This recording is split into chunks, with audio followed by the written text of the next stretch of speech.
আজকের মাহফিলের তিনি প্রধান অতিথি হিসাবে উপস্থিত থাকবেন আপনাদের সুপরিচিত অত্র জনপদের মানুষের পছন্দনীয় ব্যক্তিত্ব জনাব আলহাজ মোহাম্মদ আজম আলী বিশ্বাস, সাবেক সভাপতি, সুজানগর উপজেলা বিএনপি। দোয়া করছি প্রিয় ভাইয়ের জন্য আল্লাহ তাআলা আমৃত্যু পর্যন্ত কোরআনের জন্য, ইসলামের জন্য কবুল করুন, বলুন আমিন। মাহফিল পরিচালনায় জনাব মাওলানা মোহাম্মদ আবু ইউসুফ বিশ্বাস, সহসভাপতি অত্র জামে মসজিদ। আল্লাহ তাআলা অত্র মাহফিলে পরিচালককে হায়াতে তৈয়বা সিহাতে কুল্লিহা দান করুন, বলুন আমিন। আমরা সর্বপ্রথম সেই মালিকের আলিশান দরবারে কালিমাত শুকর আদায় করি যে আল্লাহ তাআলার একান্ত মেহেরবানিতে অনুগ্রহে আমরা আজকের মাহফিলে আসতে পেরেছি, বসতে পেরেছি। কথা বলেন ঠিক কিনা? কোনো চিন্তা, টেনশন, ভাবনা ছাড়াই আমরা আজকে এখানে বসে আছি নাকি? আজ থেকে ৬-৭ মাস আগেও মাহফিল শোনার জন্য মানুষের ভিতরে চিন্তা, টেনশন ছিল কি ছিল না? মাহফিলে কি হবে কি না হবে, বক্তার উপর অ্যাটাক হবে নাকি মাহফিলে সমস্যা করবে, আদৌ মাহফিল হতে দিবে কি না দিবে, মাহফিলে পাশ পাবো কি না পাবো। যা বা এক পর্যায়ে মাহফিল পাশ হতো, আসতো, শ্রোতা মাহফিল শুনতো, বক্তা একটু করা দিলে পরে শ্রোতার চিন্তা হতো যে কোন পথে দৌড়াবো, আসলে এই পথে যেতে পারবো কি পারবো না, এমন চিন্তা টেনশন ছিল কি ছিল না? এখন কি সেই চিন্তা আছে? আমার তো মনে পড়ে যে গত বছর আপনাদের এই পাশে একটা মাহফিল আইছিলাম, কিছু ছাগলের ৩ নম্বর বাচ্চারা খেপেছিলেন। তা আমি এসেই বললাম ওই বাড়িগুলো তো আমার একটু নিয়ে যাও, একটু মোসাফা করে আসি, দেখে আসি আছে কিনা। কোরআনের কথা বলতে গেলে বাধা হয়, সমস্যা দেয়। এটা শুধু কোরআন পড়ে পড়ে আমরা জেনেছিলাম, বুঝেছিলাম যে আবু জেহেল বিশ্বনবীকে দিত, কিন্তু আবু জেহেলের যে কিছু বোন ভাই বউনাই যে দেশেও ছিল আর আমাকে হুজুরকে বাধা দেয়, এটা আমরা হয়তো কোরআন পড়ে জেনেছিলাম, বাস্তবে তা 15 বছর 7 মাস দেখলাম। কথা বলেন ঠিক কিনা? বন্ধুরা আমার, অত্যন্ত পক্ষে এখনকার সেই চিন্তা আছে, টেনশন আছে। 5 তারিখের আগে কি পেয়েছি, 5 তারিখের আগে, 5 তারিখের পরে কি পেয়েছি আর না পেয়েছি সেটা বড় কথা নয়। অত্যন্ত পক্ষে 5 তারিখের পরে গর্বের সাথে বলতে পারি, কোন মাহফিল দেওয়ার জন্য কোন কমিটি, কোন ডাকলা বুসালার কাছে যেতে হয় না, কোন নেতার পাশ লাগে না, প্রশাসনের কাছে যাওয়া লাগে না, টেনশনবিহীন, চিন্তা মুক্ত, কোন পাশবিহীন উন্মুক্ত ময়দানে মাহফিল দেওয়া যাচ্ছে। আলোচক কথা বলতে পারছে, কথা বলেন ঠিক কিনা? এটা হওয়াতে খুশি না বেজার? সবাই খুশি? জি বন্ধুরা আমার, আমরাও তো খুশি। আল্লাহ তাআলা আমাদের এই খুশিকে পুঁজি করে আগামীর বাংলাদেশ কোরআনের বাংলাদেশ হিসাবে কবুল করুন, বলুন আমিন। আমরা সর্বপ্রথম সে মালিকের আলিশান দরবারে কালিমাত শুকর আদায় করি যে আল্লাহ এই পরিবেশটা করে দিলেন। আহারে, যে পরিবেশ আমরা আশাও করি নাই যে আল্লাহ আমাদের এত চমৎকার সুন্দর কিছু উপহার দিবেন, ঠিক কিনা? আমরা হয়তো আশা করেছিলাম হয়তো পদত্যাগটা হবে, আল্লাহ কয় ওগুলো দিয়ে হবে না, ওগুলো দিয়ে হবে, ওগুলো দিয়ে হবে না, আবার ঘুরে দাঁড়াবে। মনে হচ্ছে ওটা ক্যান্সার, কিন্তু হয়তো চিকিৎসা করলে ভালো হলেও হতে পারে। পদত্যাগ করলে হবে না। আল্লাহ কয় তোমরা সব পদত্যাগ, আর আমি যাই দেশ থেকে বের করবো, কারণ ওরা আলেমদের মাটি হবে, জানাজা হবে, ওই সুযোগ দিতে চায় নাই। আলেমদের মাটি দিতে দিবে, 1 ইঞ্চি জায়গাও দেয় নাই। যারা দেয় নাই কিন্তু আল্লাহ তাদের জায়গা বাংলাদেশে করে দিয়েছে, আর যারা 44 দ্বারা করেছিল, আল্লাহ কয় কিয়ামত পর্যন্ত 1 ইঞ্চি জায়গা বাংলার জমিনে ওদের জন্য বরাদ্দ আমি রাখবো না, দিব না, করবো না। কথা কোন ঠিক কিনা? কি কিয়ামত পর্যন্ত কি জায়গা পাবে? যদি মরিও আসে তারপরও লাশের উপরেই ফাঁসি হবে, ঠিক কিনা? কষ্ট নিচ্ছেন মনে হয় বন্ধুরা আমার? কষ্ট নিচ্ছেন না তো? কিছুক্ষণ আগে মনে হলো কোনো গান বাজতেছে বা সাউন্ড আসতেছিল, গানটাও বন্ধ হয়ে গেছে। কুশি বসাবো, কুশি বসাবো। ভাই বসানো যাচ্ছে না, এখনো বাধা আছে। হ্যাঁ, আমার সাথে যারা ফেসবুকে আছেন দেখবেন 5 তারিখের পরে 7টা মাহফিলে বাধা পেয়েছি। এই যে পাশের জেলা রাজবাড়ী, নাম শুনেছেন? গত 3 থেকে 4 রাত আগে একটা মাহফিলে কঠিন বাধা। কিন্তু আমি জানতাম না যে এই লোকগুলো আগে হইতাছে। যদি জানতাম তাহলে ওই দিন গণভবনের চিত্র হোকান হইতো একটা। পরে শুনেছো এটা কিছু মুরব্বী বাধা দিয়েছেন, তো এখনো কিছু জায়গা বাধা আছে। আমরা তাদেরকে বিনয়ের সাথে বলতে চাই, বাধা দিও না, কারণ ভুলে যাও এটা 5 তারিখের আগের বাংলাদেশ নয়, এটা 5 তারিখের পরের বাংলাদেশ। কথা বলেন ঠিক কিনা? যারা এই কোরআনের বিরুদ্ধে কথা বলবে, ইসলামের বিরুদ্ধে কথা বলবে, আলেম ওলামার বিরুদ্ধে কথা বলবে, ইসলামী আন্দোলনের বিরুদ্ধে কথা বলবে, খিলাফত কায়েমের জন্য যারা বাধা হয়ে দাঁড়াবে, তাদের পিঠের চামড়া থাকবে না। কথা বলেন ঠিক কিনা? কোনো বাধা আমাদের নেওয়া হবে না। জমিন যার, আইন চলবে কার? আল্লাহ। যে আল্লাহ আমাদের এই সুযোগ করে দিয়েছেন, আমরা খুশি হয়ে সেই মালিকের দরবারে শুকরিয়া আদায় করে বলি আলহামদুলিল্লাহ। শতকোটি দরুদ সালাম মানবতার মুক্তি, মানবতার দিশারি সাইয়্যিদুল মুরসালিন রাহমাতাল লিল আলামিন খাতামান নবিয়্যিন, যিনি ছিলেন একাধারে মদিনার প্রেসিডেন্ট, বিচারপতি, সেনাপতি, সকল রাষ্ট্রীয় নায়ক, ব্যক্তিগত জীবনে রাসূল আমাদের জন্য নেতা এবং লিডার। দরদ ভরা কণ্ঠে সে রাসূলের উপরে দরুদ শরীফ পাঠ করি, সবাই বলি সাল্লাল্লাহু আলাইহি ওয়াসাল্লাম। প্রিয় বন্ধুগণ, আমি আলোচনার শুরু লগ্নে আমি একটি কথা বলেই আলোচনা শেষ করব। আমরা আজকে ইন্টারনেট, ফেসবুক সব জায়গায় একটা কথা দেখলাম, খুব ভাবে ভাইরাল হয়েছে এবং ওই কথাটা খুব ভাবে ছড়িয়ে পড়েছে। কথাটা হলো ব্রাহ্মণবাড়িয়া আখাউড়ায়, দেখছেন কিনা জানি না, ব্রাহ্মণবাড়িয়া আখাউড়ায় প্রেমে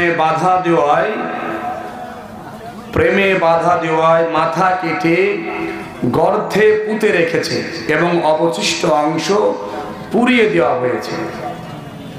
এই নিউজটা কেউ দেখছেন কিনা আমি জানি না। এই কথাটা বলেই আমি শেষ করবো। কি জন্য? আমাদের মনে হয় একটু সহনশীলতা, কোমলতা বেশি হয়ে গিয়েছে। কারণ আমরা দেখেছি, এইটা যে কথাটা বললাম, এটা হলো একজন প্রেম করে একটা মেয়ের সাথে। এদিকে কি আছে নাকি? আছে, জি, সব জায়গায় আছে, কবর বাদে সব জায়গায় আছে। জি, প্রেম করে একটা ছেলে একটা মেয়ের সাথে, মেয়ের মা বাধা হয়ে দাঁড়িয়েছে। মা তো বাধা দিতেই পারে নাকি? মেয়ের মা বাধা দেওয়ার কারণে ছেলের রাগ হয়েছে। পরে সেই মেয়ের মাকে, বৃদ্ধা মা, হয়তো 50 বছর বয়স হবে, মাকে ধরে মেরেছে, জবাই করেছে এবং মাথাটা গেড়ে রেখেছে, বাকি অংশ পুড়িয়ে দিয়েছে। এই কাজটি যিনি করেছেন, আমি নাম এত বলছি না, তবে পুলিশ তাকে গ্রেফতার করেছে। নাম হলো ফারহান ভুইয়া রনি, তাকে গ্রেফতার করেছে। বন্ধুরা, আরেকটু ফিরে যায়, এইটা মানুষ টের পেল কি করে? এই রনি যাকে গ্রেফতার করেছে, ইনি কিন্তু যুবলীগ, ওনার বাবা যুবলীগ করে, যুবলীগের কর্মীর একটা ছেলে এবং সক্রিয় যুবলীগ করে তার ছেলে রনি। বয়স হয়তো 24, বয়স একেবারে অল্প, বেশি বয়স নয়। তো উনি গ্রামের একটা প্রবাসীর বাড়ির রাজহাঁস চুরি হয়ে গিয়েছে। দেখেন আমার আল্লাহ কিভাবে এই জিনিসটা ফ্ল্যাশ করেছে। রাজহাঁস চুরি হওয়ার পরে গ্রামের কিছু মানুষ এই রাজহাঁস খুঁজতেছে। রাজহাঁস খুঁজতে খুঁজতে এক পর্যায়ে আপনার ওই সেই যুবলীগের বাড়ি, তার পরিত্যক্ত একটা গোয়াল ঘর, গরু ঘর আছে না, পরিত্যক্ত একটা গোয়াল ঘরে খুঁজতে খুঁজতে মনে হচ্ছে গোয়াল ঘরের দিক গেছে। এখন দেখে যে ওই রনি গোয়াল ঘরের ভিতরে কিছু পাতা, এই যে জাবা বা খার এই কলে পুরাচ্ছে। তোরা দেখলে পরিত্যক্ত ঘরের ভিতরে পাতা গেল কেন পুরাবে? তো বলছে যে বাইরে থেকে ধোয়া যাচ্ছে। তো বল তুমি এটা কেন করছো? যে বলতে এমনি পাতা পুরাচ্ছি। তখন সব বিশ্বাস করে, দুইজন বলছে যে কি পুরাচ্ছ, ভিতরে একটু যাবো।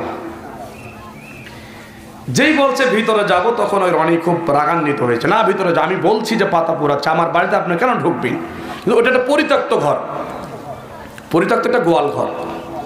তখন মানুষের চোখে আরো সন্দেহ বাড়ছে, পাতা পোড়াচ্ছে, দেখতে চায় না, অথচ উনি আমাদের উপর রাগান্বিত হয়েছে। তখন গ্রামের আরো কিছু মানুষের জোর করে ঢোকার চেষ্টা করেছে। এখন ঢুকে দেখে যে গর্তের ভিতরে মানুষের মাথা পুঁতে রাখা হয়েছে এবং অবশিষ্ট অংশ পুরানো হচ্ছে।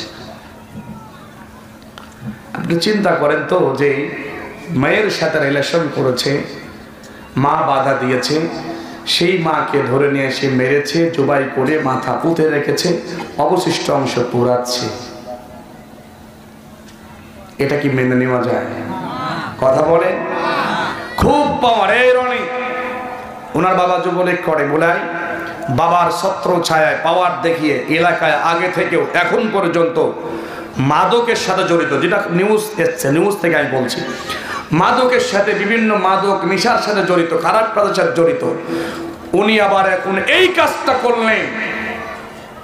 আমার কাছে মনে হচ্ছে যে আমরা আসলে 15 বছর 7 মাসের জুলুম নির্যাতন সহ্য করে আমাদের উদারতা, কমলতা, ভালোবাসা মনে হয় একটু বেশি হয়ে গিয়েছে বিধায় এই বেয়াদব, এই শয়তানগুলো আবার বেশি বাড়াবাড়ি করছে। কথা কোন ঠিক কিনা? ওই যে আমরা কিছু বলছি না, আর না বলাতে সাহস বেশি পেয়েছে। এজন্য আমি মাঝে মাঝে খুব আফসোস করে, আক্ষেপ করে বলি যে ওই লিকের গোষ্ঠীর 2-4টা মারে যদি মরে মরে উল্টা করে বেঁধে রাখা হতো, তাহলে হয়তো সারা বাংলাদেশ টের পেত যে আসলে আর মাথা ছাড়া দেওয়া যাবে না। কথা কোন ঠিক কিনা? হয়তো কমলতা বেশি হয়ে গিয়েছে। আমরা প্রশাসনকে বলছি, তারা যেভাবে দেশটাকে নষ্ট করে দেওয়ার জন্য বিভিন্ন ষড়যন্ত্র বিশৃঙ্খল করেছে, দেশটা বিক্রি করে দিচ্ছেন, আমরা সেইটা করব না। আমরা আইনের প্রতি সর্বোচ্চ শ্রদ্ধাশীল হয়ে বলছি, সে যেই হোক না কেন, সে আমার একজন মাকে মেরে মাথা কেটে দিয়ে আগুনে পুড়িয়ে ছাই বানিয়ে দিতে চেয়েছিল, এই দুঃসাহস কি করে পেল আমরা দেখতে চাই।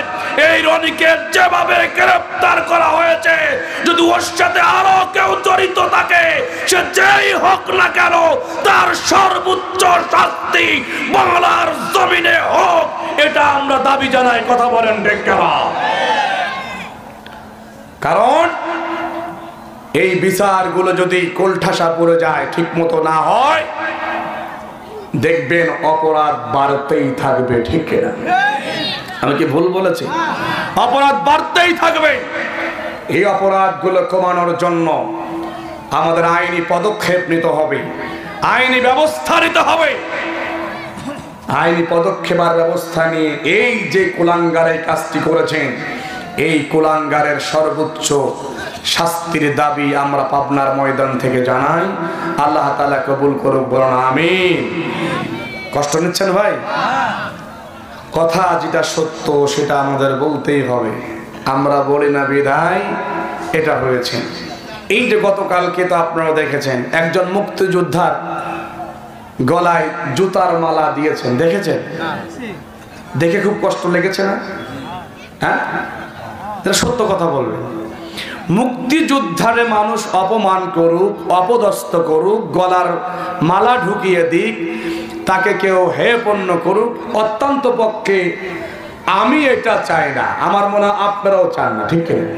কারণ মুক্তিযোদ্ধা ছাড়া তো আমাদের অস্তিত্ব দেশ ছিল না। তারা আমাদের দেশের জন্য কষ্ট করেছে, আমাদের দেশের জন্য রক্ত দিয়েছে, দেশটা পেয়েছে।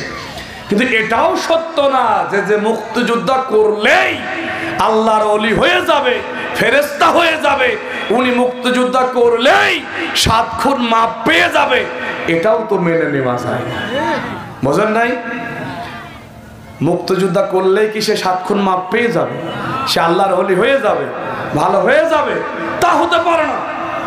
আমরা ঘটনা জানার চেষ্টা করলাম, ফেসদা পিপলে দেখলাম একজন ভাই বলেছেন যে উনি মুক্তিযোদ্ধা করেছেন এই কারণে ওনার জুতার মালা গলায় দেওয়া হয় নাই, উনি মুক্তিযোদ্ধা ছিলেন। আর গত টাইমে উনি মানুষের উপর এত জুলুম, এত অত্যাচার, এত নির্যাতন করেছেন এবং মানুষকে মেরেছেন। এবং অন্য মুক্তিযোদ্ধাদেরকে একটা রেকর্ড আছে যে অন্য একজন মুক্তিযোদ্ধা তিনি মারা দিয়েছেন, পানির ভিতরে 1.5 ঘন্টা দাঁড় করে রেখেছিল। ও বন্ধু, আরো অনেক অপরাধ তার গ্রামে আছে। মানুষদেরকে মারতেন, মানুষদেরকে করতেন, হেয়পূর্ণ করতেন, ক্ষমতার অপব্যবহার করতেন। এই যে কাজগুলা করেছে, ওনার কথা হলো মানুষ যে তার গলায় জুতার মালা দিয়েছে এটা মুক্তিযোদ্ধার জায়গা থেকে নয়।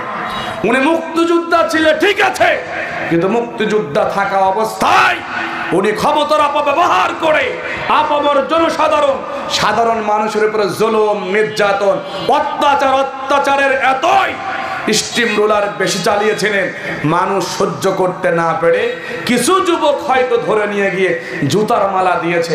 আমরা ওই যুবকদের জুতার মালা দেওয়ার পক্ষে নয়, ঠিক কিনা?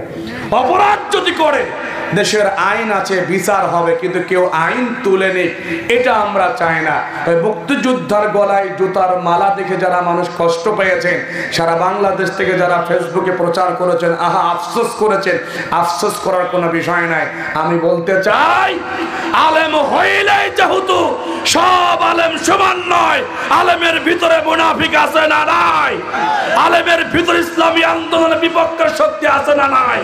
দাড়ি টুপি থাকলেই সে আলেম হবে, জান্নাতে যাবে, এটা যেমন বাস্তবতা নয়। মুক্তিযোদ্ধা হইলেই সে দেশপ্রেমিক হবে, আল্লাহর ওলি হয়ে যাবে, ফেরেশতা হয়ে যাবে, এটা বিষয় নয়। উনার অপকর্ম, উনার দোষ, উনার যে বেয়াদবিগুলা করেছে গত 15 বছর 7 মাস ধরে উনি ক্ষমতার অপব্যবহার করেছে। জনগণ হয়তো ওই রাগকে পুঁজি করায় ওই কারণে হয়তো প্রতিশোধ হিসাবে ওই কাজটি করেছে। কথা বলেন ঠিক কিনা? এটা করা ঠিক হয় নাই। আমরা আইন কখনো নিজের হাতে তুলে নিব না। আমরা আইনের প্রতি শ্রদ্ধাশীল, আইনকে আমরা এটা জানাবো, রাষ্ট্রকেই বলবো। রাষ্ট্রের কাছে আমাদের দাবি থাকবে এদেরকে আইনের আওতায় নিয়ে আসে সর্বোচ্চ সাজা, সর্বোচ্চ বিচারের ব্যবস্থা করবে। কথা বলেন ঠিক কিনা? আল্লাহ তাআলা আমাদের এই সোনার বাংলাদেশটাকে এ সকল খারাপ কাজ, দুর্নীতি, অবিচার, জুলুম, পাপাচার থেকে মুক্ত করে একটি কোরআনিক বাংলাদেশ আল্লাহ তাআলা কবুল করুন, বলুন আমিন। বন্ধুরা আমার, ভালো করে খেয়াল করুন, এই যে আমরা দুনিয়াতে এসেছি, আমরা আমাদের সন্তানদেরকে নিয়ে কত আশা করি, কত আশায় বুক বেঁধে আছি। আমরা আশা করেছি আমাদের সন্তান যদি আল্লাহ তাআলা দেন, আমাদের সন্তান যদি আল্লাহ আমাদেরকে দেয়, তাহলে আমরা আমাদের সন্তানকে হাফেজ বানাবো, আলেম বানাবো, ডিসি, এসপি, টিও এগুলা বানাবো। এই স্বপ্ন আছে না নাই? আবার হয়তো কেউ বিবাহ করে নাই, এমন মানুষের স্বপ্ন দেখে আল্লাহ তাআলা যদি আমার কপালে যদি বিবাহ লিখে রাখে, আমি যদি আমার বিবাহ করতে পারি, আমাদের কোন যদি কোনো সন্তান দেয়, আমাদের সন্তানদেরকে আলেম বানাবো, আলেমা বানাবো, হাফেজ বানাবো, হাফেজা বানাবো, ডক্টর, ডাক্তার, ইঞ্জিনিয়ার, ডিসি, এসপি, এ সকল বড় বড় পর্যায়ে নেওয়ার মন মানসিকতা আছে না নাই? অনেকে আমরা আশা করি আমার সন্তান যদি হয়, আমার সন্তান বড় হলে একজন নেতা হবে, আমার সন্তান বড় হলে শিবির করবে, আমার সন্তান বড় হলে বিএনপি করবে, আমার সন্তান বড় হলে জামাত করবে, আমার সন্তান বড় হলে ছাত্রলীগ করবে, আমার সন্তান বড় হলে ছাত্রদল করবে। কেউ কেউ আবার আশা করে আমার সন্তান যদি আল্লাহ তাআলা দেন, আমি হামজা হিসাবে তৈরি করব। যদি আমার সন্তান যদি আল্লাহ তাআলা দেন, আমার এই সন্তানকে আমি আগামী দিনের ডাক্তার শফিকুর রহমান হিসাবে তৈরি করতে চাই। আমার সন্তান যদি আল্লাহ দেয়, আমার সন্তানকে মাওলানা মতিউর রহমান নিজামীর মতো একজন যোগ্য ইসলামিক কর্মী আমরা তৈরি করতে চাই। আমার সন্তান যদি আল্লাহ দেয়, আগামী দিনে মাওলানা আব্দুস সুবহান সাহেবের মতো একজন অতন্ত্র ইসলামের জাহান্নামের প্রহরী হিসাবে আমরা বানাইতে চাই, এই স্বপ্ন আমাদের আছে না নাই? ও বন্ধু, সব স্বপ্ন আমি যেমন আপনাকে করে রেখেছি, আমরা যেমন আমাদের সন্তানদেরকে নিয়ে স্বপ্ন দেখি, এমন স্বপ্ন আমার আল্লাহ তাআলা আমাদেরকে নিয়ে আছে না নাই? রব্বুল আলামিন বলল, দুনিয়ার মানুষ, তোমরা দুনিয়ায় যাওয়ার পরে তোমাদের সামনে অনেক কিছু আসবে, তোমরা কি করবে না করবে তোমরা আগে শুনে রাখো। রব্বুল আলামিন বলেন, ওয়া খালাকুতুল জিন্না ওয়াল ইনসা ইল্লা লিয়াবুদুন।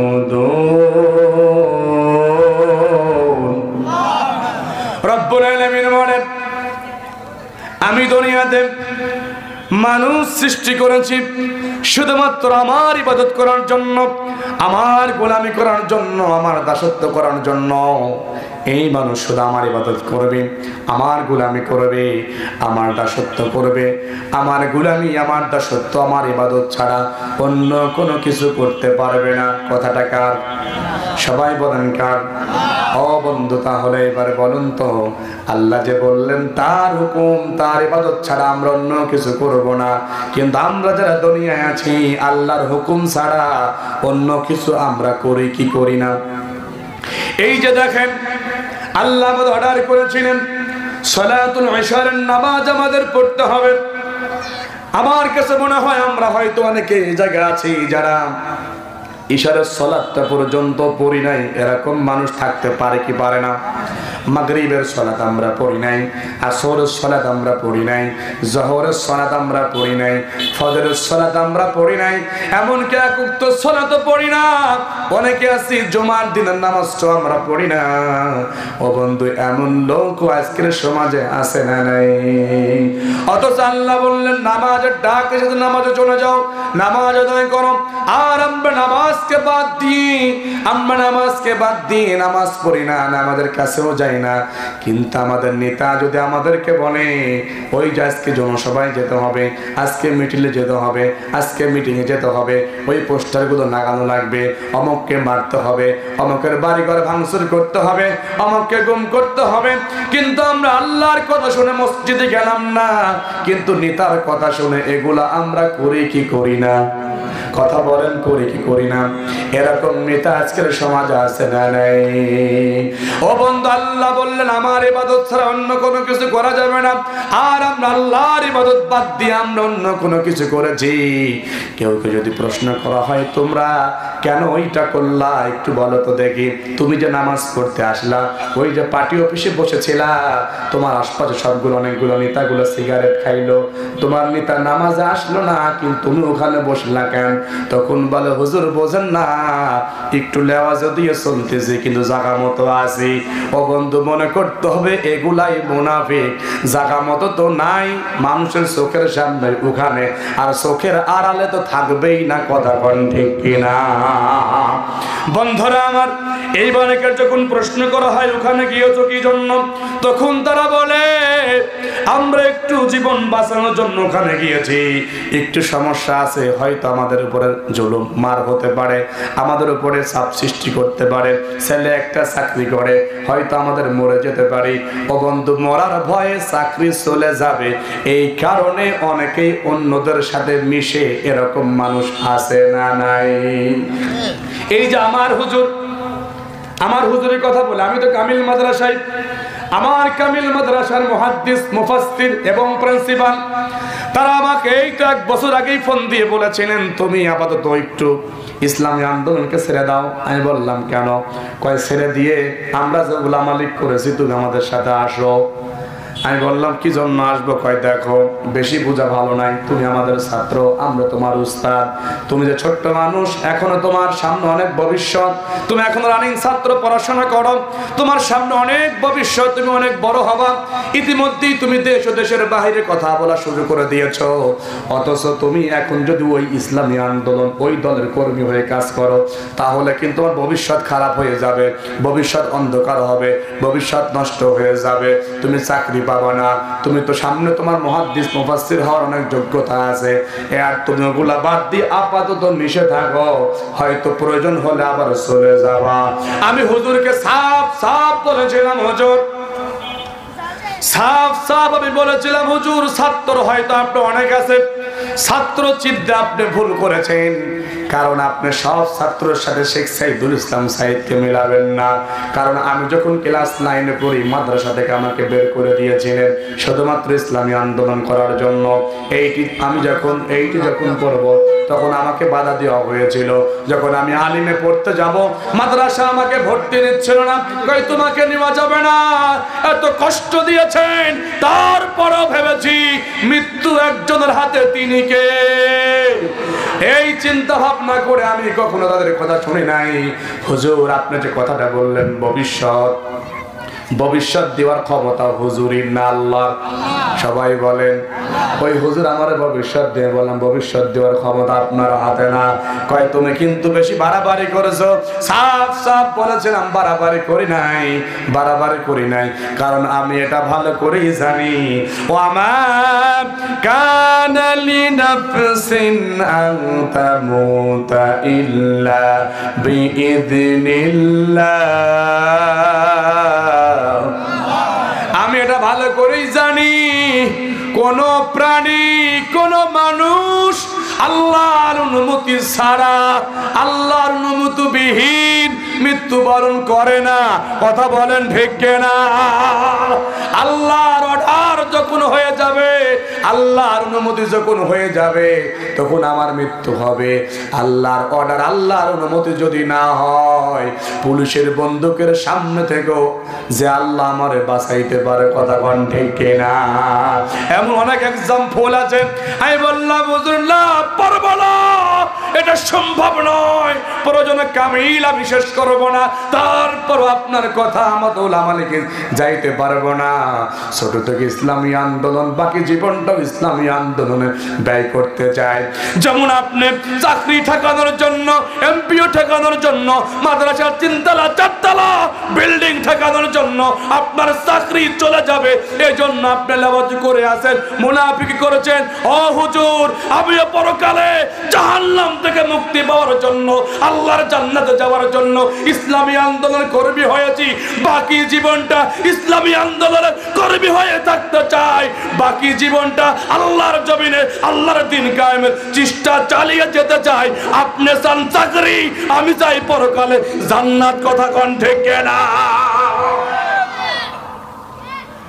বন্ধুরা আমার, ওই হুজুরগুলাই 5 তারিখের পরে ফোন দেয়, সোনা, বাবা, বাজান, আব্বু, ও মুনি কেমন আছো?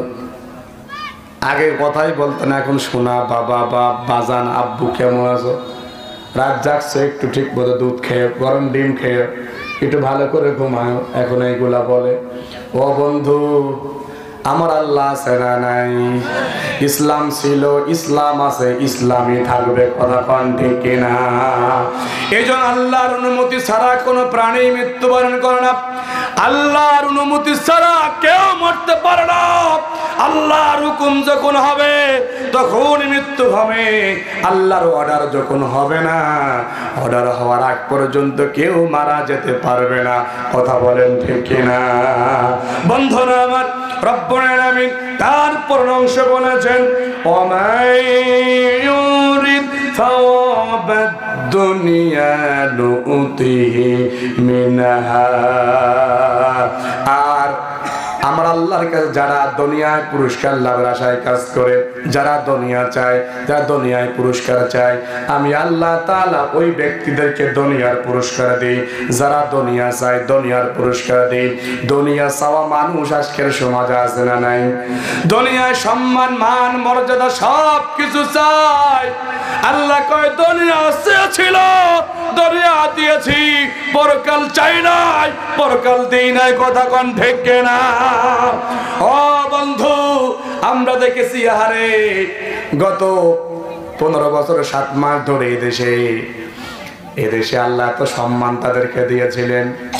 মানুষদের কাজ করলে কাজ, সোজা করলে সোজা, সামনে যেতে বললে সামনে, বামে যেতে বললে বামে, যদি প্রশাসনকে বলছে গুলি চালাও, গুলি চালাইছে, প্রশাসনকে বলে শুরু শুরু বলছে অফ অফ, শুধুমাত্র একটা কথায়। তার দৃষ্টান্ত উদাহরণ হলো, আমরা হয়তো জানতাম এদেশের এই যে কিছুদিন আগেও 5 তারিখের আগে বাংলাদেশের নেট বন্ধ ছিল কি ছিল না? কথা কন বলেন তো। ওই যে নেট যে বন্ধ করে দিয়েছিল, ওই নেট বন্ধ করা মন্ত্রীর নাম কি আপনারা জানেন? বাবা ঠেলা সব ইয়াদ দেখতে আছে। পলক, পলক কি আত্মীয় হয় নাকি এত সুন্দর করে মুখস্থ? ও দেশের মানুষ, দেশের মানুষ। ও বন্ধু, আহারে বাংলাদেশের মানুষের কথা আমরা যখন বলতাম 5 তারিখের আগে নেট বন্ধ করে দিল, ওদের লোকজন কয় এত বেশি বোঝো কেন? নেটের রুম পুড়ে গেছে, তার পুড়ে গিয়েছে, বন্ধ হতেই পারে, সাময়িকের জন্য তো কত সচ্ছে না। তাহলে বোঝো উনি না থাকলে আমাদের কত সমস্যা। ও বন্ধু, কথা বলতে পারি নাই। অনেকেই বলেছিল হ্যাঁ নেট সত্যিই বন্ধ হয়ে গিয়েছে, আসলেই কি তাই? ও বন্ধু, আসলেই কি তাই? তাই নয়। আহারে সারা জীবন 15 বছর 7 মাস ধরে আহারে বাংলাদেশে কত আলেম ওলামা তারা রিমান্ডে নিয়েছেন, রিমান্ডের নামে অকথ্য ভাষায় অকথ্য নির্যাতন করেছেন, গালিগালাজ করেছেন, রিমান্ডের নামে আলেমদেরকে তারা হয়রানি করেছেন। কথা বলেন ঠিক কিনা? ও বন্ধু, বেশি দূরে যাব না, পাবনা জেলায় এরকম ইতিহাস আছে না নাই? আহার এখান থেকে আর সামনে আধা ঘন্টা আগাবেন, আধা ঘন্টা আগাইলে হয়তো আপনার পাবনার সন্তান হতে পারে, পাবনার মানুষ হতে পারে, হয়তো আপনারা কদর নাও করতে পারেন, কিন্তু বাংলাদেশ সহ সারা পৃথিবীর মানুষ ওই ব্যক্তিটারে চেনে কি চেনে না? ওই ব্যক্তির নামটা কি বলতে পারবেন? আহারে মাওলানা মতিউর রহমান নিজামী। ও বন্ধু, এর নামের সাথে কবরে শহীদ নামটা যুক্ত ছিল। আমরা দেখেছি কিছু কুলাঙ্গার কবরে গিয়ে সেই নেম প্লেটটা পর্যন্ত ভেঙে দিয়েছে। কথা কোন ঠিক কিনা? ঠিক মতো জানাজা করতে পারে নাই, জনগণ যেতে পারে নাই, রাতের অন্ধকারে জানাজা করতে হয়েছে। অথচ সারা বিশ্ব ইসলামের জন্য যাকে চেনে, যার বই পড়ে হাজার হাজার যুবক নিশা ছেড়েছে, বেনামাজি নামাজি হয়েছে, বে ইসলামিক ইসলামিক হয়েছে, বে কোরআনওয়ালা কোরআনওয়ালা হয়েছে, বে ইসলামী আন্দোলন ইসলামী আন্দোলনে এসেছে। কথা বলেন ঠিক কিনা? সেই ইসলামিক ব্যক্তিত্ব, ইসলামী আন্দোলন সিফাসানার এদেশের মানুষের গণমানুষের পছন্দনীয় ব্যক্তি শহীদ মাওলানা মতিউর রহমান নিজামী রহমাতুল্লাহি আলাইহি। কথা বলেন ঠিক কিনা? ও বন্ধু, আরেকজন এই সদরে ঘুমিয়ে আছেন, সবাই আপনি চেনেন, পাবনাবাসীর স্কুল কলেজ মাদ্রাসা ইউনিভার্সিটি রাস্তাঘাট উন্নয়ন যদি আমরা বলতে চাই, ওই ব্যক্তির নাম বাদে হয়তো বলা কষ্টই হবে, ঠিক কিনা? তিনি হলেন মাওলানা আব্দুস সুবহান সাহেব, যাকে জেলের ভিতর রেখে দুঃখে দুঃখে ওই জালিমরা মৃত্যুর কোলে ঢলে দিয়েছে। কথা বলেন ঠিক কিনা? বন্ধুরা আমার, এই দুইজন ব্যক্তিকে তারা রিমান্ডে নিয়েছে, জুলুমের পর জুলুম, নির্যাতনের পর নির্যাতন, অত্যাচারের উপর অত্যাচার করেছে। শুধু এই দুইজন নয়, সারা বাংলাদেশের ভিন্ন ধর্মাবলম্বী যারা ছিলেন, জামাত শিবির বিএনপি সহ অসংখ্য মানুষের উপরে তারা জুলুম নির্যাতন চালিয়েছে। কথা বলেন ঠিক কিনা? ও বন্ধু, প্রশ্ন করতে চাই, হয়তো ওই দিন তারা ডিম দিয়েছিলেন। আরে একজনের কথা মনে পড়ে, শৈলে এমন কোনো জায়গা নেই বেলেট দিয়ে কাটি নাই, একটু একটু পর এরকম কেটেছে, সময় থাকলে হয়তো বলতাম। একজন প্রশাসনের সাথে আমার কথা হয়েছিল, এত জুলুমের পরে হয়তো আজকে আল্লাহ তাদেরকে বিদায় ঘটিয়ে দিয়েছেন। আজকে দেখেন ওই পলক বরাবর সহ আন্তর্জাতিক ট্রাইব্যুনালে নেওয়া হয়েছে, এদেশের মানুষ হয়তো বন্ধ করেছিল, হয়তো মনে করেছিল নেট হয়তো বন্ধ হয়ে গিয়েছে, তার হয়তো পুড়িয়ে গিয়েছে, হয়তো পুড়িয়ে দেওয়া হয়েছে।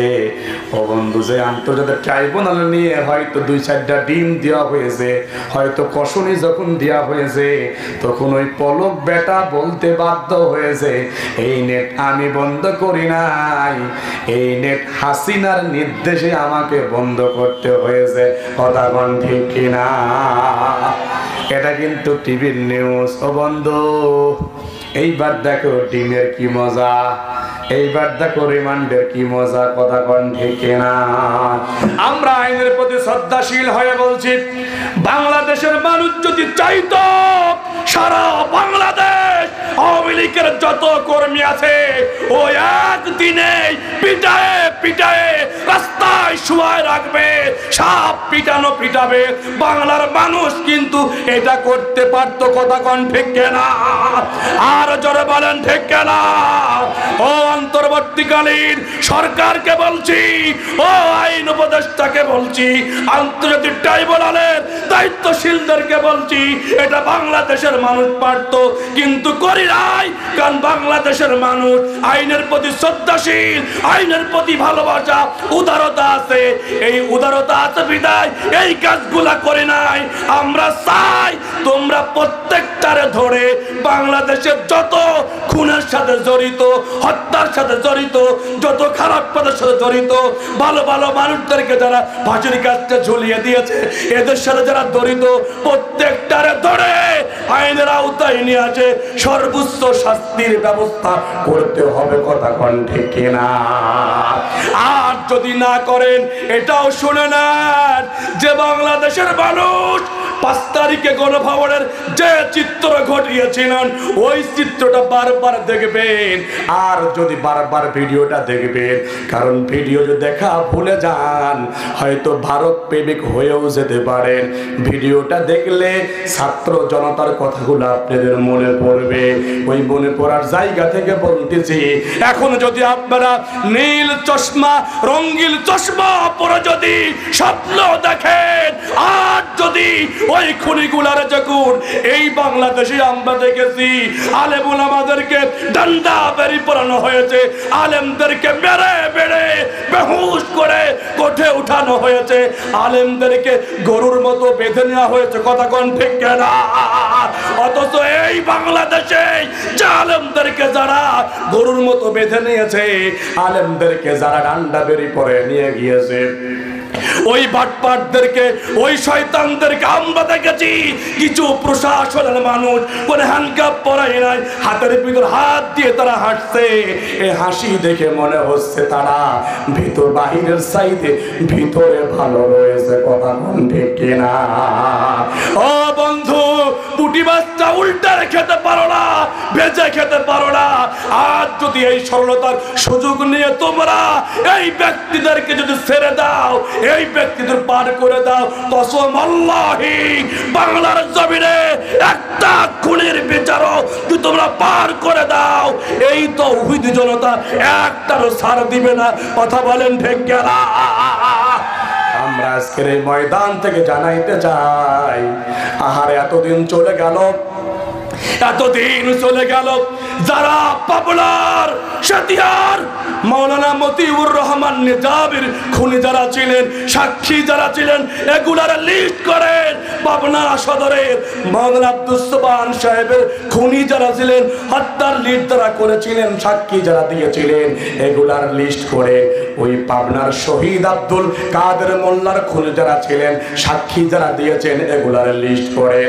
ওই যে ফরিদপুরের শহীদ আলী হাসান মোহাম্মদ মুজাহিদের খুনি যারা ছিল, সাক্ষী যারা ছিল, যারা জুলুম করেছে, এদের লিস্টগুলো তৈরি করেন। ওই যে মানিকগঞ্জের মীর কাসেম আলী রহমাতুল্লাহ আলাইহি যারা ফাঁসির কাস্টে ঝুলিয়ে দিয়েছে, তারা সাক্ষী দিয়েছে, খুন করেছে, ওগুলোর লিস্ট করে নেন। শেরপুরের আমরা দেখেছি শহীদ কামরুজ্জামান ভাইয়ের যারা ফাঁসির কাস্টে ঝুলিয়ে দিয়েছে, লিস্ট যারা তৈরি করেছে, রায় যারা দিয়েছে, ওগুলার লিস্ট তৈরি করেন। আমরা দেখেছি সালাউদ্দিন কাদের চৌধুরী, আহারে কি বড় মনের মানুষ, এই ব্যক্তিকে যারা পার্টির কাছে জড়িয়ে দিয়েছেন তাদের লিস্টগুলো আপনি তৈরি করেন। সর্বশেষ আমরা দেখলাম আহারে কোরআনের পাখিকে ভারতের প্রেসক্রিপশনে ছাত্রলীগের ডাক্তার দ্বারা 20 প্রয়োগ ডাক্তার গুলা ছিল, যে নার্স গুলা ছিল, যারা যারা জড়িত ছিল এগুলার লিস্ট করে দ্রুত আপনারা এদের বিচারের আওতায় নিয়ে আসেন, দ্রুত গ্রেপ্তারের আওতায় নিয়ে আসেন, দ্রুত আন্তর্জাতিক ট্রাইব্যুনালে এদের বিচার করে ফাঁসির কাজটা ঝুলাইতে হবে। আর যদি আপনারা ব্যর্থ হন, কসম আল্লাহি এদেশের তৌহিদি জনতা এটা মেনে নিবে না, ছেড়ে দিবে না। কথা বলেন ঠিক কিনা? কি ছেড়ে দিবেন? ছেড়ে দিবেন, কারণ আমরা আইন হাতে তুলে নিব না, কিন্তু আমরা প্রত্যেকটা জুলুমের, প্রত্যেকটা হত্যার, প্রতিটা ফাঁসির বিচার আমরা চাই। কথা কোন ঠিক কিনা? আপনারাও চান? কারা কারা আছেন? আল্লাহকে হাত। নারে তাকবীর, নারে তাকবীর। আল কোরআনের আলো, কোরআন সুন্নাহর আলো, আল্লাহর আইন চাই, সৎ লোকের শাসন চাই। নারে তাকবীর। আল্লাহ তাআলা কবুল করুক না। আমি যেই কইছি যে আল্লাহর আইন চাই, সাউন্ড কমে গেছে না? সাউন্ড কমছে কি করে? আমরা মুনাফিক আছি, জেনে যাচ্ছে হুজুর আছি কোরআনের পক্ষে আগামী দিনে। ও ভাই, যখন ভোট গুনাগুনি হয় তখন কোরআনের পক্ষে 100 কথা কয় না, আছে না নাই? অবন্ধু, কাজের সাথে কথার মিল রাখতে হবে। যাদের বয়স 60-70-এর ঊর্ধ্বে, এদেশে অনেকে ক্ষমতায় এসেছেন গিয়েছেন, কাউকে খারাপ আমি বলছি না, কিন্তু এতটুকু বলতে পারি অত্যন্ত পক্ষে জনগণ শান্তির জায়গাটা খুঁজে পায় নাই। ঠিক না? একবারের জন্য হলো কোরআনকে পার্লামেন্টে পাঠান, কোরআন ওয়ালাদেরকে পার্লামেন্টে পাঠান, কোরআন ইউনিয়ন পরিষদে পাঠান, কোরআন উপজেলা পরিষদে পাঠান, কোরআন পৌরসভায় পাঠান, কোরআন ডিসি অফিসে পাঠান, টিএন অফিসে পাঠান, থানায় পাঠান, গণভবনে পাঠান, সংসদ ভবনে পাঠান। কসম আল্লাহি, কোরআন যখন এই সকল জায়গা যাবে, আল্লাহি আল্লাহর কসম করে বলছি, এদেশে দুর্নীতি তখন মুক্ত হবে, তখন বন্ধ হবে, তার আগে বন্ধ হবে না, হবে না, হবে না।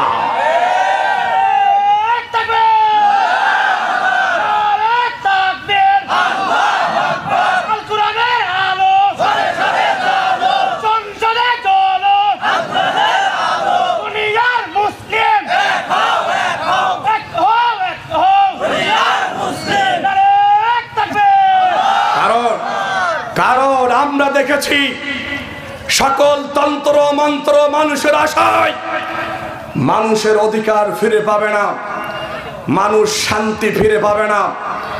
মানুষ শান্তি যদি ফিরে পেতে হয় আল্লাহর কোরআন দ্বারাই ফিরে পাবে। কোরআন ছাড়া অন্য কোন তন্ত্র মন্ত্র, অন্য কোন দল সংগঠন দিয়ে মানুষ অধিকার ফিরে পাবে না, মানুষ শান্তি পাবে না। কথা বলেন ঠিক কিনা? আপনার জনগণকে বলছি, আল্লাহর কোরআন আগামী দিনে পার্লামেন্টে যাক, আল্লাহর কোরআন অনুযায়ী বাংলাদেশ চলুক, আল্লাহর কোরআন অনুযায়ী বিচার ফয়সালা হোক, আল্লাহর কোরআন অনুযায়ী শাসন ব্যবস্থা চালু হোক, আল্লাহর কোরআন অনুযায়ী এদেশের আইন প্রয়োগ হোক, আল্লাহর আইন সৎ লোকের শাসন কায়েম হোক, ন্যায় ইনসাফ ভিত্তিক সমাজ চলুক, কোনো বৈষম্য থাকবে না। বৈষম্য দূর করতে হলে আল্লাহর কোরআন আনতে হবে। আল্লাহর কোরআন আগামী দিনে পার্লামেন্টে আনার পক্ষে কারা কারা আছেন আল্লাহকে একটু হাত দেখায় না।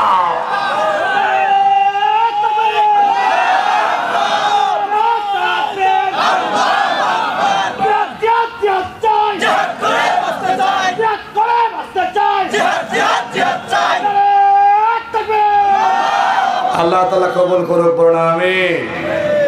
কোরআনের পক্ষে চালাম, এজন্য কষ্ট নিয়েছেন। আমি কোনো দলের পক্ষে চাই নাই, এই নদীটা পার হইলেই পাংশা উপজেলা। সেখানে কয়েকটা মাহফিলের আগে আমার জড়াই ধরে বলে, হুজুর দুহাই লাগে কোরআনের পক্ষে ভোট চাইয়েন না। কার পক্ষে আমি যাবো?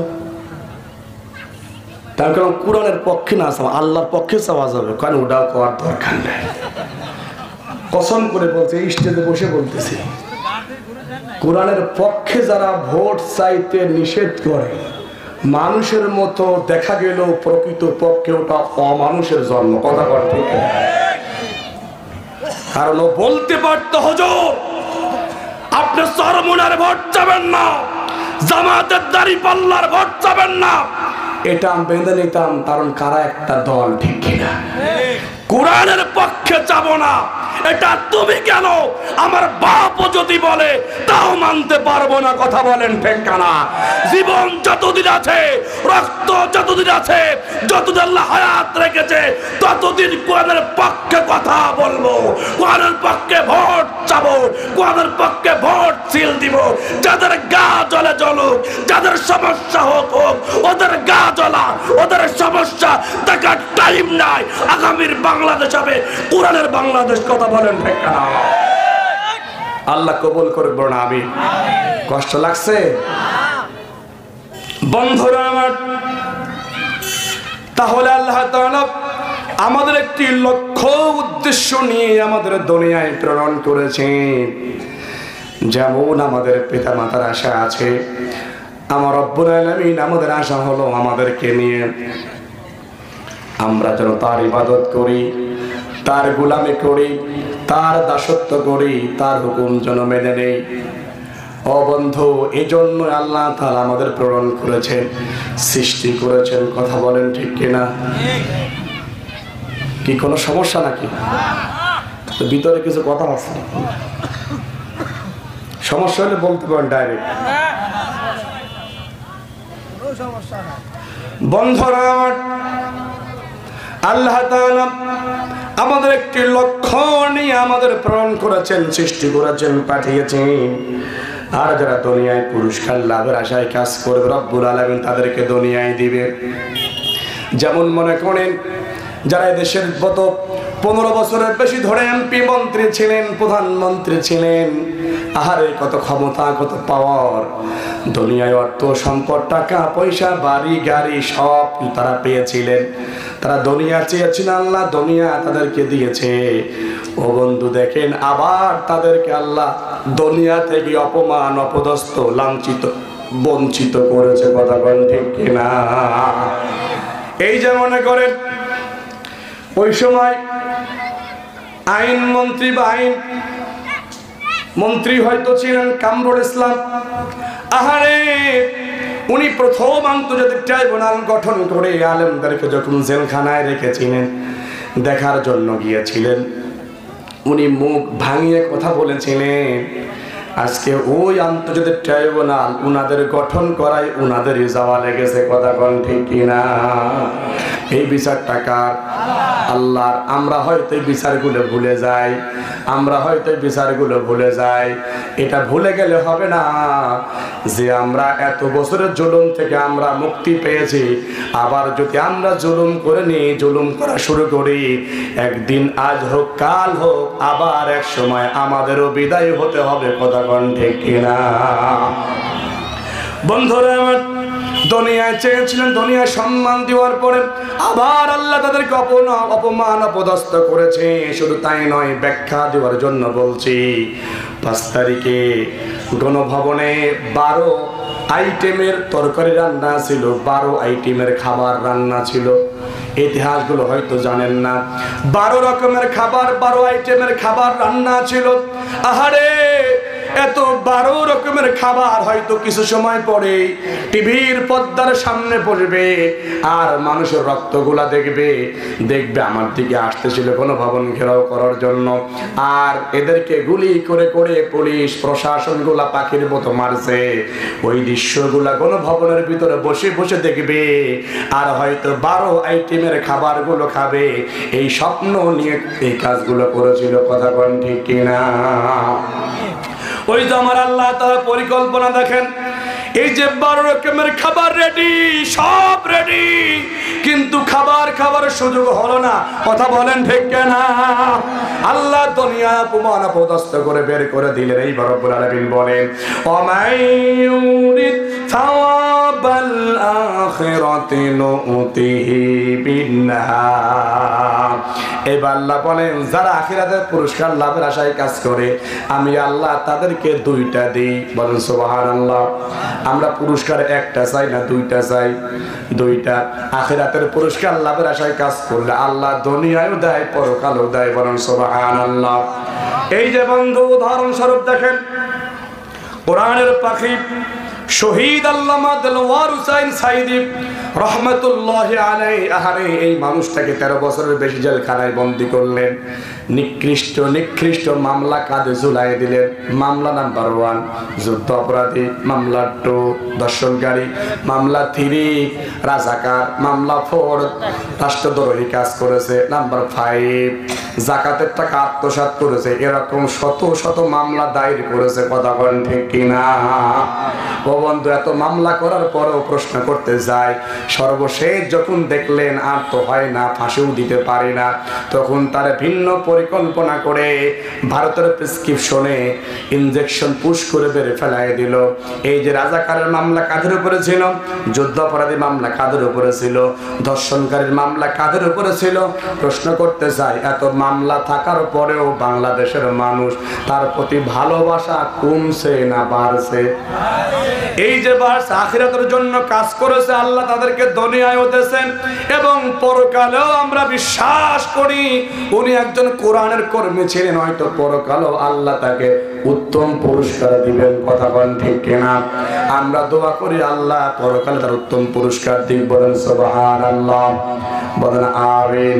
বন্ধুরা আমার, ওয়াসানাজি শাকিরিন, আর এই ভালো কাজ যারা করবে আল্লাহ ভালো কাজ করা ব্যক্তিদেরকে উত্তম প্রতিদান দিবেন, উত্তম পুরস্কার দিবেন, উত্তম প্রতিদান দিবেন। এইবার দুনিয়ায় আমরা ভালো কাজ করা প্রয়োজন আছে না নাই? কথা কন। আমরা পরকালের আশায় কাজ করব না দুনিয়ার আশায় কাজ করব? আমরা পুরস্কার দুনিয়ায় চাই না পরকালে চাই? আমরা মৃত্যুর ভয় একজনকে করব, তিনি কে? সবাই বলেন তিনি কে? এখানে যারা আছে আজকে আহ্বান করে যাব, এই যে পাশেই মসজিদ চরপাড়া খান বাড়ি যায় মুস্তাউতাদিন যারা আছেন, দূরে যারা আছেন, সবাই হয়তো কোনো না কোনো মসজিদের মহল্লায় আসি না নাই? কোনো না কোনো মসজিদের মহল্লায় আমরা আছি। ও বন্ধু, একটু খেয়াল করবেন। আহারে, হয়তো আপনার দাদা চলে গিয়েছে, আপনি যখন ছোট ছিলেন দেখেছেন বা দেখেন নাই। আপনার দাদি চলে গিয়েছে, আপনি দেখেছেন বা দেখেন নাই। আপনার নানা চলে গিয়েছে, আপনি দেখেছেন বা দেখেন নাই। আপনার নানি চলে গিয়েছে, আপনি দেখেছেন বা দেখেন নাই। হয়তো অনেকের বাবা চলে গিয়েছে, আপনার চোখের সামনে দিয়ে চলে গিয়েছে, নিজে কাঁধে করে রেখে এসেছেন। মা চলে গিয়েছে, নিজে কাঁধে করে রেখে এসেছেন। আহারে, নিজের স্ত্রীটাও হয়তো চলে গিয়েছে, নিজে কাঁধে করে রেখে এসেছেন। সন্তান সন্ততি আত্মীয় স্বজন পাড়া মহল্লা পাড়া প্রতিবেশী অনেকেই চলে গিয়েছে, নিজে কাঁধে করে রেখে এসেছেন। প্রশ্ন করতে চাই, যাদেরকে রেখে এসেছেন তারা কি কোনোদিন কোনো মুহূর্তে কোনো সময় 1 সেকেন্ডের জন্য তারা ফিরে এসেছে? কথা বলেন। ফিরে আসে নাই, তবে 2-4 বার ভোট দেওয়ার জন্য এসেছিল। হ্যাঁ, কি কয় না? আইছিল তো, কথা আইছিল। 2-4 বার ভোট দেওয়ার জন্য এসেছিলেন। আফসোস করে বলেছিল চাচিমা তার ভাতিজার কাছে, কয় আফসোস আমার একটাই, সারা জীবন তোর চাচারে কত ভালোবাসলাম। কি হয় চাচিমা? কয় আমি বুঝলাম না, আমার দ্বারা কি কোনো কষ্ট পাইছিল জানি না। তোর চাচা 10 বছর পরে ওই যে গোরস্থান থেকে উঠে এসে ওই যে মুসালার ভোট দিয়ে গেল, কিন্তু তোর চাচির কথা একবারও খেয়াল রাখলো না। এরকম ইতিহাস ছিল কি ছিল না? ও বন্ধু, হয়তো 2-4 বার ভোট দিতে এসেছিল, তাছাড়া আসি নাই। ও বন্ধু, আমাদের চোখের সামনে দিয়ে চলে গিয়েছে। এইবার প্রশ্ন করবেন, হয়তো ধনী মারা গিয়েছে, গরিব মারা গিয়েছে, ফকির মিসকিন মারা গিয়েছে। এইবার প্রশ্ন করতে চাই, পুরুষ যারা মারা গিয়েছে, ধনী হোক আর গরিব হোক, তাদের জন্য কয়টা কাপড় গিয়েছে? সবাই বলে তিনটা। আর মা বোন মহিলারা যারা মারা গিয়েছেন, এই মহিলাদের যখন মারা গিয়েছেন, ধনী হোক গরিব হোক, কয়টা কাপড় কিছে? পাঁচটা। বেশি নেওয়ার সুযোগ আছে, কমও নেওয়ার সুযোগ আছে। ও বন্ধু, বেশি কম কোনোটাই নেয় না। ওই পথে আমাদেরকেও চলে যেতে হবে, এটা মিথ্যা না সত্যি? সবাই সত্য, বিশ্বাস করেন। ওই পথে আমাদেরকেও চলে যেতে হবে, সারা জীবন আমরা থাকবো না। ও বন্ধু, পরকালের যাত্রী আমাদেরকে যেতেই হবে, হতেই হবে। পরকালে আমাদের যেতেই হবে। এই দুনিয়ায় আপনি কতদিন বাঁচবেন এটার গ্যারান্টি নেই। দুনিয়ায় কোনো কাজ আপনি গ্যারান্টি দিয়ে বলতে পারেন বা না পারেন, কিন্তু একটা জিনিস গ্যারান্টি দিয়ে বলতে পারি, আমাদের মৃত্যু হবেই, এতে কোনো সন্দেহ নাই। কথা বলেন ঠিক কিনা? ও বন্ধু, এই যে মৃত্যু হবে, এই মৃত্যুর কথা স্মরণ করে দিয়ে আগামী দিনে আমরা 5 ওয়াক্ত নামাজ মসজিদে গিয়ে পড়তে চাই। 5 ওয়াক্ত নামাজ আমরা আদায় করতে চাই। 5 ওয়াক্ত নামাজ যদি জামাতে ছুটে যায়, একা পড়তে চাই। নামাজ ছাড়বো না, নামাজ ছাড়তে রাজি নয়। নামাজ ছাড়া কোনো গতি নয়, নামাজ আমাদের পড়তেই হবে। আগামী দিনে আমরা নামাজের সাথে থাকতে চাই কি চাই না? সবাই বলেন, চাই কি চাই না? আল্লাহ আমাদের আগামী দিন নামাজি ওয়ালা হিসাবে কবুল করুক, বলেন আমিন। ও বন্ধু, নামাজ যেহেতু পড়বো, এই নামাজের জায়গা আমাদের সুন্দর করার প্রয়োজন আছে না নাই? আছে না নাই? এই মসজিদটা ভালো হোক, মুসল্লি হয়তো বেশি হয়, এই জন্য দোতলার কাজ শুরু করেছে নাকি? দোতলার কাজ শুরু করেছে। এই দোতলার কাজ ভালো হোক, মসজিদটা সুন্দর চমৎকার হোক। এই মসজিদকে ভালোবেসে, মসজিদকে মহব্বত করে, মসজিদের ভালোবাসার জায়গা থেকে আমি একটু দেখতে চাই যে হুজুর, এই মসজিদকে ভালোবেসে, আমি মসজিদকে মহব্বত করে কে আছেন আগামী দিনে 50 বস্তা সিমেন্ট